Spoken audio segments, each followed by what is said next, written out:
कांग्रेस ने जारी की 39 उम्मीदवारों की पहली लिस्ट। वायनाड से राहुल गांधी, राजनांदगांव से भूपेश बघेल लड़ेंगे चुनाव। तिरुवनंतपुरम से शशि थरूर उम्मीदवार, केसी वेणुगोपाल अलपुजा से लड़ेंगे चुनाव। 2 दिन के असम दौरे पर पीएम मोदी काजीरंगा में किया भव्य रोड शो। कल अरुणाचल में 825 करोड़ की टनल का उद्घाटन करेंगे। जनता को मोदी सरकार का बड़ा तोहफा, घरेलू सिलेंडर किया 100 रुपए सस्ता। कांग्रेस ने कहा इलेक्शन के नाम पर दे रहे रिश्वत। बीजेपी बोली महिला दिवस पर तोहफा।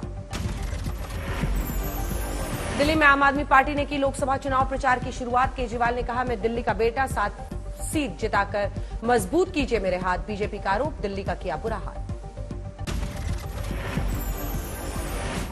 बैंक अकाउंट मामले में कांग्रेस को बड़ा झटका। पार्टी के खातों पर इनकम टैक्स के एक्शन पर रोक लगाने की याचिका खारिज। हाईकोर्ट में अपील के लिए मांगी थी 10 दिन की मोहलत। जम्मू कश्मीर में इंडिया गठबंधन में बड़ी दरार। पीडीपी ने दिया अकेले चुनाव लड़ने के संकेत। नेशनल कॉन्फ्रेंस पर महबूबा मुफ्ती ने ठीकरा फोड़ा। महाराष्ट्र के लिए एनडीए में सीट शेयरिंग को लेकर दिल्ली में आज होगी बड़ी बैठक। अमित शाह, जेपी नड्डा के साथ सीएम एकनाथ शिंदे, देवेंद्र फडणवीस और अजित पवार की बात। उद्धव ठाकरे ने केंद्रीय मंत्री नितिन गडकरी को दिया खुला ऑफर। कहा दिल्ली के आगे मत झुको। महाराष्ट्र दिल्ली के आगे कभी नहीं झुका। बीजेपी छोड़ो, एमबीए से चुनाव लड़ो। हिमाचल में जारी सियासत। सीएम सुक्खू का दावा, बागी विधायकों को किया चार्टर्ड प्लेन से शिफ्ट। ललित होटल से ले जाया गया कहीं और।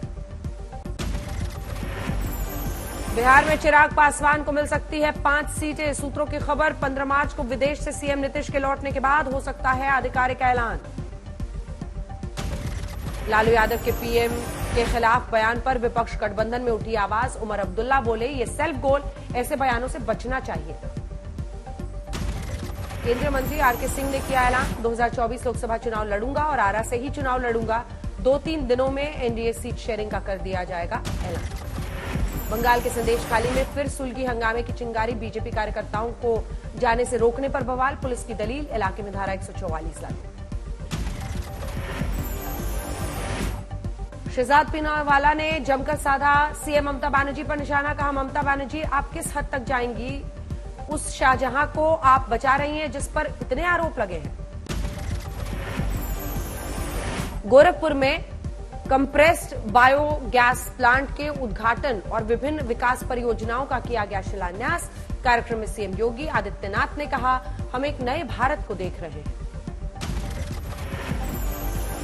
राज्यसभा के लिए मनोनीत की गई इंफोसिस फाउंडेशन की अध्यक्ष सुधा मूर्ति। कहा मैं भारत में नहीं हूं, देश के लिए काम करना नई जिम्मेदारी है। इसके लिए पीएम मोदी का धन्यवाद।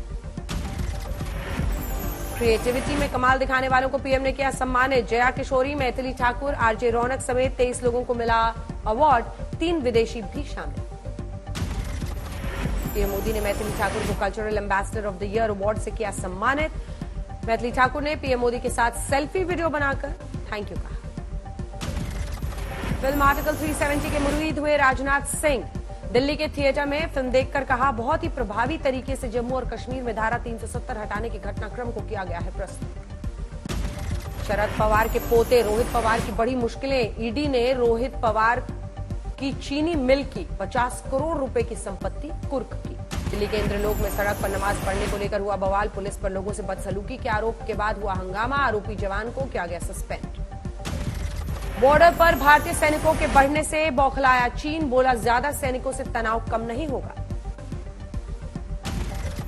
भारत के विदेशी मुद्रा भंडार में 6.55 अरब डॉलर का इजाफा। खजाना बढ़कर हुआ 625.63 अरब डॉलर। रिजर्व बैंक ने जारी किया आंकड़ा।